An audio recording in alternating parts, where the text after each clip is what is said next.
주옵소서. 살아계신 예수님의 이름으로 기도드리옵나이다. 아멘. 사랑하는 성도 여러분, 지난 한 주간 살아가시면서 주님의 휘파람 소리를 많이 들으셨습니까? 주님이 우리에게 주시는 사인이죠. 지난주의 말씀이었는데, 지난주에는 일기예보를 통해서 폭염주의보로 온열에 주의하시고 또 뜨거운 데 일하지 마세요라는 그런 문자들이 계속 이어졌습니다. 지난주의 말씀과 더불은 그것이 우리에게 사인이 되어서 우리가 계획되은 인리치 사역을 연기하게 된 것입니다. 8월 15일이면 더위가 예년 같으면 꺾일 터인데 비가 오고 도리어 더워진 이때 성도의 안전과 건강을 더 챙겨야 되겠다는 우리 당회원들의 긴급한 회의 속에서 그렇게 연기했는데, 그때 연기되어 또 시작할 때 여러분들 함께 동참해 주시기를 바랍니다. 이 폭염 무더위에도 우리가 오늘 이렇게 주님 앞에 나와 예배 드리는 것, 하나님의 크신 은혜인 줄로 믿습니다. 그렇게 수고하여 나온 우리 옆에 성도들에게 함께 격려하며 인사하면 좋겠습니다. 하나님의 은혜입니다. 한 주간도 수고하셨습니다. 여러분들은 지난주의 말씀을 한 주의 삶 속에서 어떻게 붙드시고 사셨습니까? 저는 개인적으로 주님이 주신 사인에 응답하며 한번 살아보기로 마음을 가졌고, 그래서 지난주는 어찌나 이렇게 잠이 쏟아지는지 이전 같으면 버티고 어쨌든 해야 될 일을 하게 되는 부분들로 나아갔습니다.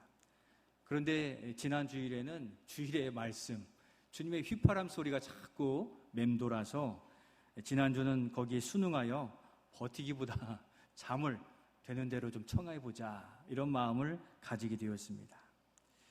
그간 쌓인 피로들 때문인지 집중이 안 되고 있는데 잠을 주시더라고요. 그게 저에게는 지난주 주시는 휘파람 사인이었습니다. 사랑하신 자에게 잠을 주신다 해서 잠을 청했더니 잠을 많이 자게 되었습니다. 잠을 자는 중에 평소에는 꿈도 안 꾸는데 꿈도 꾸게 하시고, 또 말씀도 허락해 주셨고, 힘도 주시고, 또 피로도 풀어 주셨습니다. 우리의 일상생활에 작은 것이지만 하나님이 나의 삶 속에, 우리의 삶 속에 주시는 사인에 순복하고 순응해 보니 거기에 또한 하나님의 뜻이 계시구나 하는 것을 알게 되었는데, 오늘 말씀의 표현으로 한다면 꿈꾸는 것 같은 한 주간이 되었습니다. 하나님은 자기 백성을 사랑하십니다. 그 백성을 구원하시고 사랑하시는데, 오늘 말씀에서는 정말 놀라운 역사를 자기 백성에게 베풀어 주심을 확인할 수 있습니다. 절망과 어두움에 갇혀져 있던 이스라엘 백성들이었는데 그들이 오늘 본문에는 노래를 부르고 있습니다. 우리 성도들 중에도 요즘 많이 힘들고 어려운 분들이 계시죠. 그러나 하나님을 사랑하고 의지한 자에게 주시는 복이 있으니 오늘 말씀을 통해 절망 중에 소망을 품는 우리 모든 성도들이 되실 수 있기를 소원합니다. 먼저 절망 중 자기 백성에게 주시는 은혜는 이것입니다. 우리 첫 번째 같이 한번 읽겠습니다. 꿈꾸는 것 같은 놀라운 은혜를 주십니다. 우리 1절 말씀을 이어서 같이 읽겠습니다. 여호와께서 시온의 포로를 돌려보내실 때 우리는 꿈꾸는 것 같아도다. 아멘. 괄호에 뭐가 들어가 있습니까? 포로를 돌려보내실 때 꿈꾸는 것 같아도다. 감탄하는 거죠. 놀라운 은혜를 누린 것입니다. 당시 이스라엘 백성들은 저 바벨론의 포로가 되어서 노역과 고초, 압박, 고난의 포로 생활 가운데 있었습니다. 나날이 더 강해지는 이 바벨론의 폭정에 백성들은 아무 소망을 가질 수가 없었습니다. 세상 역사는 이에 대해서 바벨론이 강대국이고 힘이 세니까 어쩔 수 없이 이스라엘이 멸망하고 말았다, 포로로 잡혀갔다라고 기록하고 있습니다. 여러분, 그러나 실상 내막은 무엇이었습니까? 이스라엘은 하나님께 택함받은 복받은 민족이었습니다. 그럼에도 좀 살게 되니까 하나님이 아닌 자기 힘을 의지하고 또 자기 능력으로 살 수 있는 듯 하나님을 순종하지 않고 떠나게 된 것이죠. 교만하여 하나님을 의지하지 않음에 이 멸망의 수순을 밟게 된 것인 겁니다. 그런데 그렇게 수십 년이 흘렀고 절망 가운데 있는데 지금 오늘의 시인은 어떠합니까?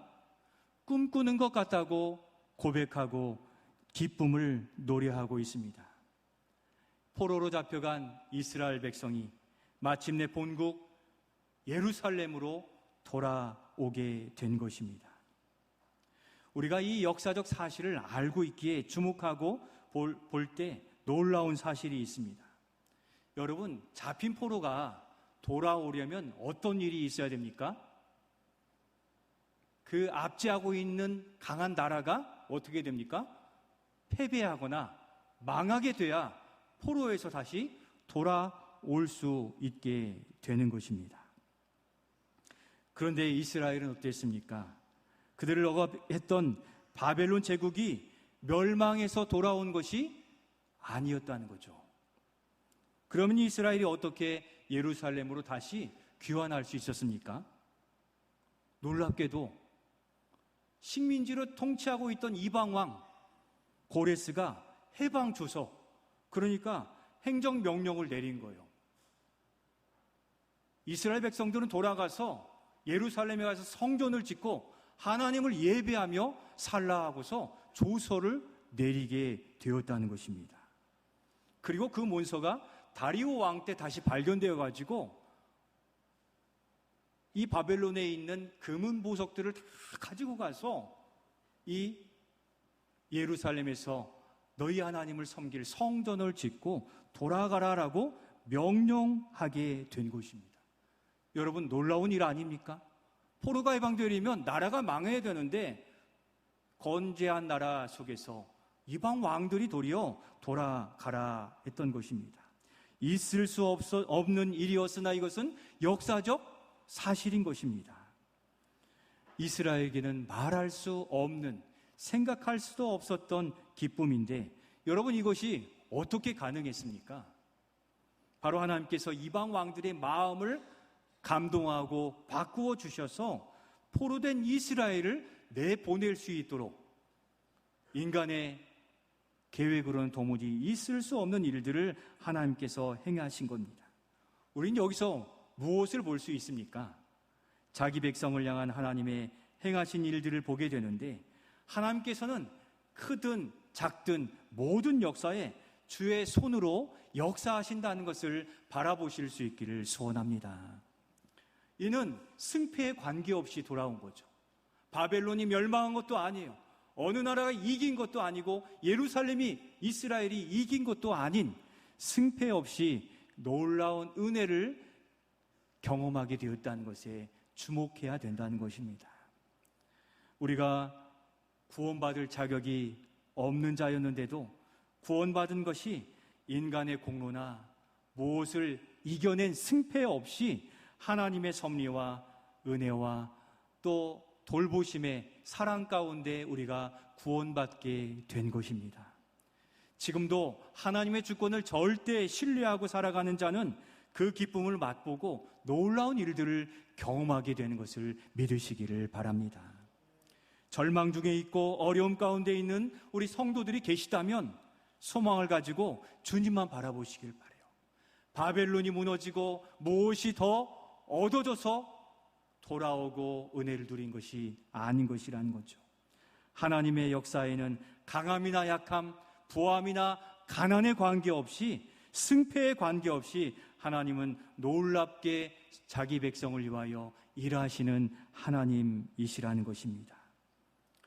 우리는 자본주의와 승자주의에 너무 치우쳐 있다 보니까 승패에 집중할 때가 너무도 많습니다. 하나님의 뜻이 있고 하나님의 주권이 있는 곳에 그 은혜가 역사하신다는 겁니다. 이스라엘이 강한 힘이 있어서 포로에서 돌아온 것이 아닌 것이 그 증거인 것이죠. 지난주 꿈 같은 은혜를 누린 분이 계세요. 우리 교회예요. 바로 우리 장시정 장로님 가정입니다. 우리가 지난주 광고하고 기도했는데 전국 주교 수석부회장 선거가 지난주에 있었습니다. 거기서 우리 장로님이 확실한 표 차이로 수석부회장에 당선이 되셨습니다. 우리 장로님 한 주간 꿈꾸는 것 같은 한 주 아니셨습니까? 예, 당연히 그 웃음이 멈추지 않습니다. 정말로 축하드립니다. 마찬가지로 우리 장로님의 선거는 누구의 승패의 관점에서 볼 것이 아니라 하나님의 주권과 섭리의 관점으로 보는 것이 옳은 것입니다. 하나님의 뜻을 장로님에게 두셨기에 일하도록 기회를 주신 것입니다. 장로님 두 분이 각각의 자리에서 부지런히 그 선거를 치렀고 하나님께서는 바로 이때에 합당하다고 여긴 장로님이 우리 장시정 장로님, 이 가정이 된 것입니다. 승패를 떠나 거기에는 여러분 무엇이 있었던 것입니까? 하나님의 주권과 섭리가 있었던 거예요. 그렇게 우리는 이렇게 종합해 볼 수가 있습니다. 우리 삶의 여정을 늘 이기고 남보다 위에 서야만 한다는 이 압박과 두려움에 매이지 마시기를 소원합니다. 우리가 절망의 상황이 있거나 어려움에 있거나 또는 반대로 잘 되고 있는 상황이더라도 날마다 하나님 앞에 신실하고 성실하게 하나님을 의지하고 있느냐, 거기에 하나님은 손을 들어 쓰시는 것입니다. 능력이 조금 부족해도 또 상황이 조금 어려워도 지금이 아닌 것 같아도 우리가 바라보는 것은 절망적 상황이 아니라 주님의 주권과 섭리를 바라보아야만 되는 것입니다. 그렇게 하나님을 바라보는 자에게는 우리가 생각지도 않은 놀라운 일들을 행해 주신다는 것입니다. 그렇게 우리가 어떤 상황에도 낙심하거나 흔들리지 마시고 하나님의 주권과 우리를 향하신 섭리를 기대하시며 꿈꾸는 것 같은 은혜를 경험하시는 우리 모든 성도들이 되시기를 예수님의 이름으로 축원드립니다. 그러면 누가 이 꿈꾸는 것 같은 은혜를 누리게 됩니까? 두 번째, 우리 같이 한번 읽겠습니다. 두 번째입니다. 주신 약속의 말씀을 기억하고 붙들고 살아가는 자입니다. 이 꿈꾸는 것 같은 은혜를 기다리고 소망하려면 근거가 있어야 하잖아요. 우리도 월급날이 마지막 며칠입니다. 이게 있으니까 한 주간 버티고 막 수고할 수 있는 근거가 되는 것이죠. 무작정 기다리는 것은 결코 쉬운 일이 아닌 것입니다. 오늘 본문의 4절에서도 시인은 이스라엘 백성이 이미 포로에서 돌아왔는데 다시 돌려보내달라고 간구하고 있습니다. 여러분, 돌아왔는데 무엇을 어떻게 돌려보내달라는 것입니까? 그런 생각 가운데 4절 말씀을 우리 같이 한번 읽겠습니다. 여호와여, 우리의 포로를 남방 시내들 같이 돌려보내소서. 아멘.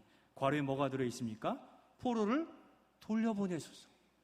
이미 우리가 꿈꾸는 것 같이 돌아왔다고 고백하고 있는데 포로를 다시 돌려보내달라고 하고 있습니까? 다시 돌려보내달라는 것은 무엇입니까? 더 온전한 변화로 이끌어 주옵소서 하는 간절한 소망을 가진 것입니다.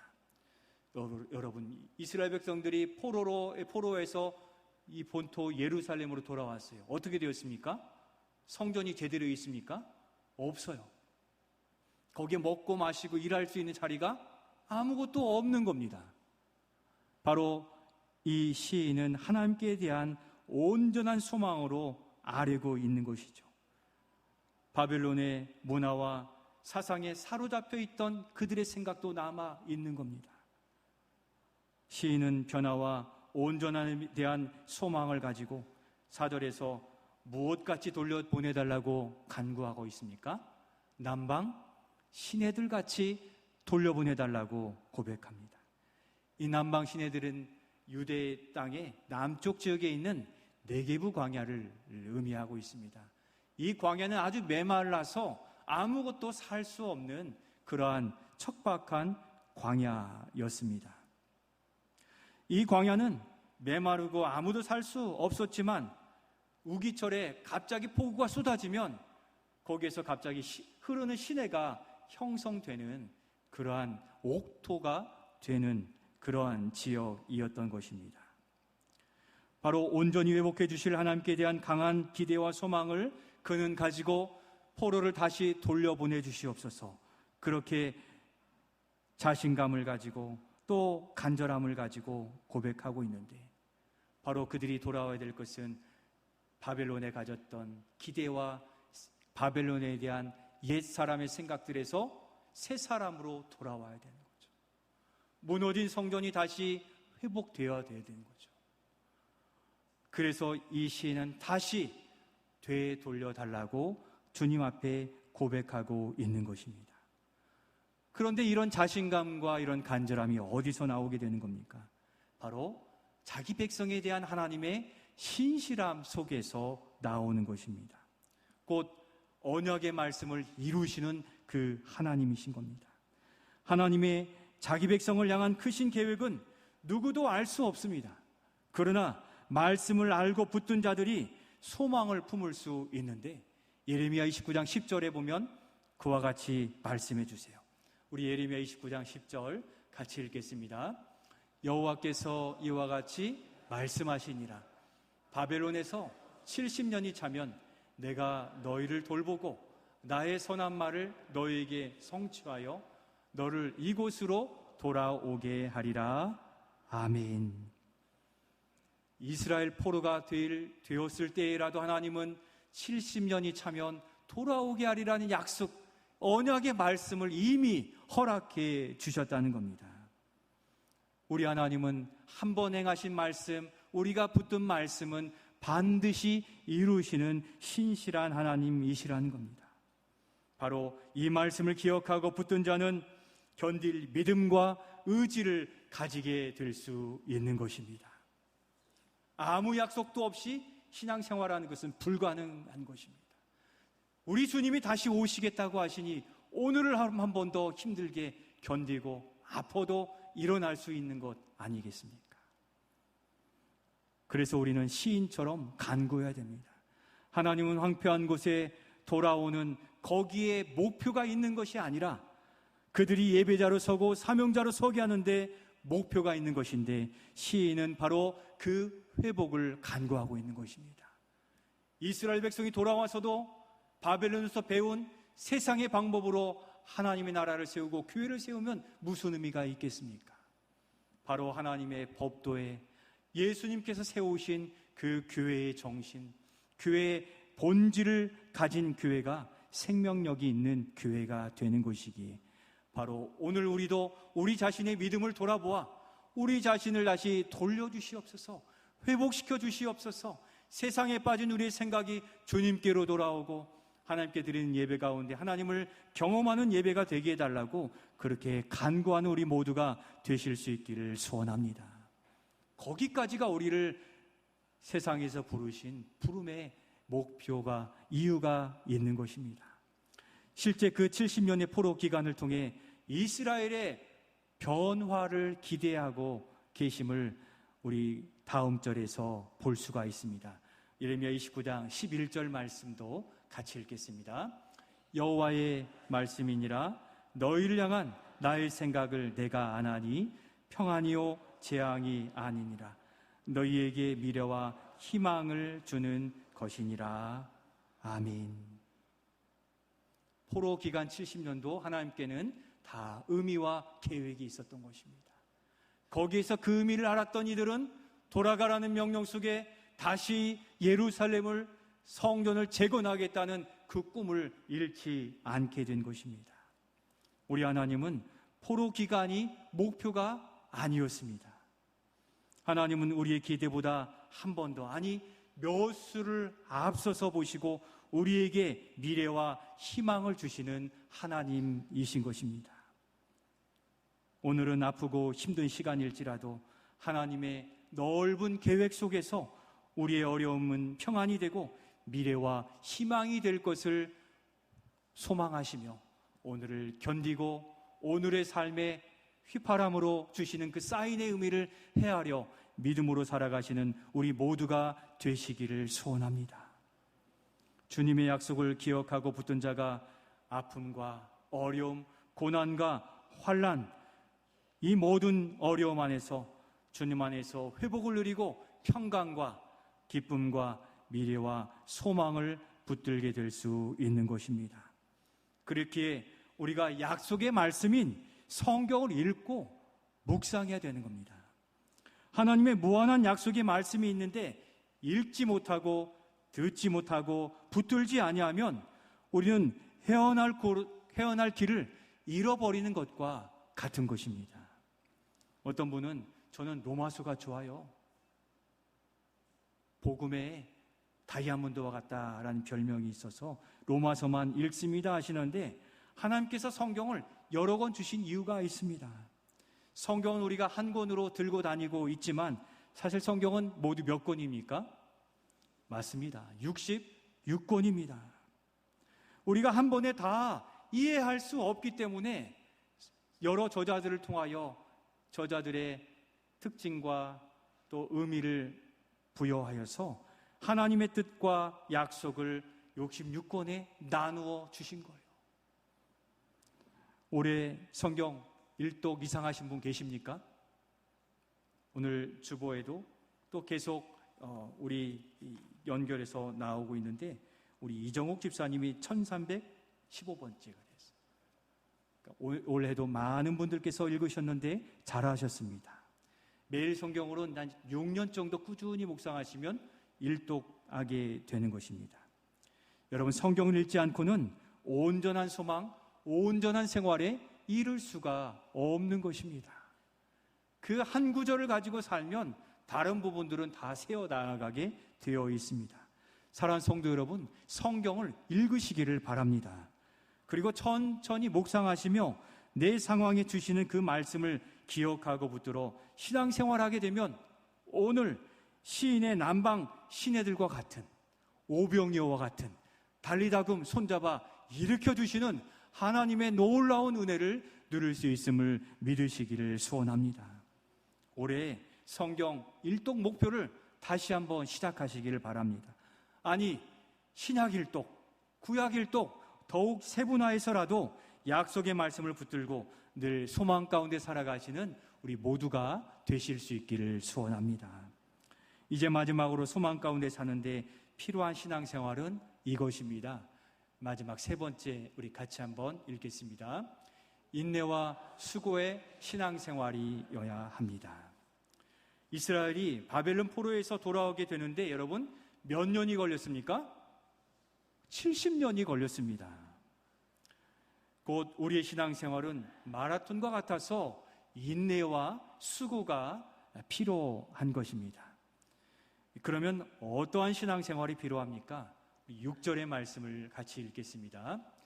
울며 씨를 뿌리러 나가는 자는 반드시 기쁨으로 그 곡식단을 가지고 돌아오리라. 아멘. 울며 씨를 뿌리는 자는 반드시 곡식단을 가지고 돌아오겠다고 약속해 주셨습니다. 우리가 기억해야 될 것은 바로 반드시입니다. 주님의 약속을 믿고 나아간 자는 이 반드시 이루어진다는 확고한 믿음이 필요한 것입니다. 몇 번 열심히 해보고서 안 된다고 포기하는 것은 하나님을 100% 신뢰하는 것이 아닌 것입니다. 지난주 말씀드렸지만 100% 자동차 12V가 딱 됐을 때 시동이 걸리고 거기서 열매가 맺혀지는 것과 같습니다. 자신의 수고와 능력을 의지하면 안 될 때 포기할 수밖에 없습니다. 밭에 씨를 뿌리러 나가면 한두 번 여러분 물 주면 곡식이 바로 생깁니까? 아니죠. 시간이 필요하고 시간을 들인 만큼 물을 주고 거름을 주고 가지치기도 하는 노고와 수고가 필요한 것입니다. 울며 씨를 뿌린다는 것은 이 광야가 다 메말라 있습니다. 그냥 씨 뿌려놓으면 막 씨가 삽질을 해가지고 뿌리를 내립니까? 그렇지 않은 거죠. 이 씨를 뿌리기 위해서 다 갈아내고 경작해야 되는데 그 메마른 땅이니까 흙먼지가 거칠게 눈으로 다 튀니 눈물을 흘릴 수밖에 없어요. 그럼에도 불구하고 씨를 뿌려야만 그 열매가 맺혀지게 되는 그러한 고난, 노고와 수고를 의미하는 것입니다. 우리 영적인 추수와 영적인 생활도 그러합니다. 우리가 하나님을 소망하고 기대한다면 우리는 하나님 앞에 나와 기도의 눈물을 뿌리고 소망의 예배를 드리며 손과 발로 우리에게 주신 직분과 사명, 부르심의 텃밭을 기경하여 거기에 씨를 뿌리고 눈물을 뿌리고 믿음의 씨앗을 뿌려야만 열매가 맺혀지는 것입니다. 이것이 바로 내 안에 거름주고 나를 경작하는 비결인 것입니다. 거기서 싹이 트고 줄기가 자라고 꽃이 피면 우리 안에도 꿈꾸는 것 같은 바로 그날이 임하게 될 줄로 믿습니다. 사랑하는 성도 여러분, 우리가 신앙생활을 부지런히 열심히 할 이유는 반드시 가지고 돌아온다는 약속의 말씀을 주셨기 때문이에요. 우리가 믿음의 가정을 1세대로 이루는 가정도 2, 3, 4, 5세대로 이루는 가정도 있습니다. 눈물로 씨를 뿌리면 그 후대들을 통하여 반드시 그 열매가 맺혀질 것이기에 주님 오신 날까지 우리의 가정과 우리의 가문이 그렇게 믿음의 자손들로 번성하는 복을 소망하며 오늘도 하나님 앞에 예배하고 우리의 자녀들에게 축복하면서 기도로 믿음의 단을 쌓아가는 우리 모두가 되시기를 소원합니다. 하나님을 절대 신뢰한 자에게는 반드시 꿈같은 날이 찾아오게 됩니다. 오늘은 이 말씀이 우리에게 소망이지만 성경 66권 안에 나를 향하신 약속의 말씀을 기록되어 해주셨기에 오늘이 어렵다고 절망하지 마시고 이 무더위 속에서 말씀의 여행을 날마다 해가 보시기를 바랍니다. 우리 하나님은 자기 백성에게 꿈같은 날, 그 은혜의 날을 예배해 두신 하나님이십니다. 환난의 날에도 인내와 수고 또 소망의 신앙으로 꿈꾸는 자의 기쁨을 맛보시는 우리 모든 성도들이 되시기를